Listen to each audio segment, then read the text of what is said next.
నా పేరు Pradeep Samala, Indian overseas congress యూఎస్ఏకి వర్కింగ్ ప్రెసిడెంట్గా ఉన్నాను.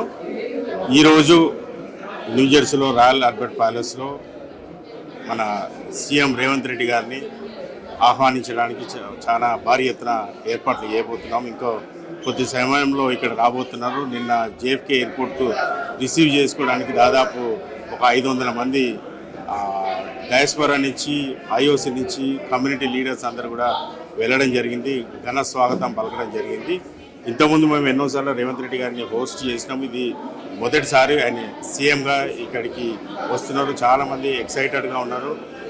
చాలా కంపెనీస్తోని ఎంఓయూ చేసుకునేది ఉంది. చాలామంది సీఈఓస్తోని మీటింగ్స్ ఉన్నాయి. రేపు ఇండియన్ కాన్సులేట్ తరఫున సీఈఓ రౌండ్ టేబుల్ మీటింగ్ కూడా ఉంది.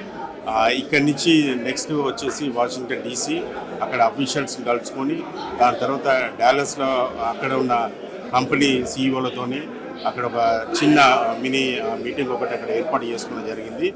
దాని తర్వాత వచ్చేసి కాలిఫోర్నియాలో పెద్ద ఎత్తున సిలికాన్ వ్యాలీ కంపెనీస్తోని ఎంఓయూలు చేసుకోవడానికి, మన పెట్టుబడులను ఆహ్వానించడానికి అక్కడికి వెళ్ళడం జరుగుతుంది. అక్కడ కూడా ఒక సభ ఏర్పాటు చేసుకోవడం జరిగింది. ఇక్కడ ఇండియన్ డయాస్పోరా కానీ, కమ్యూనిటీ లీడర్స్ కానీ, తెలంగాణ సంబంధించిన ఇండియన్ ఓవర్సీస్ కాంగ్రెస్ సంబంధించిన సభ్యులందరూ కూడా ఎంతో ఎక్సైటెడ్గా ఉన్నారు. మన కొత్త గవర్నమెంట్ వచ్చినాక ఫస్ట్ టైం సీఎం ఇక్కడ రావడం జరుగుతుంది. ఎన్ఆర్ఐ సమస్యలు కూడా మేము పంచుకోవడం జరుగుతుంది. సో దానికి సంబంధించి కూడా ఇవాళ మాట్లాడబోతున్నారు. మీడియా మిత్రులందరికీ వచ్చి ఈవెంట్ కవర్ చేసినందుకు చాలా థ్యాంక్ యూ.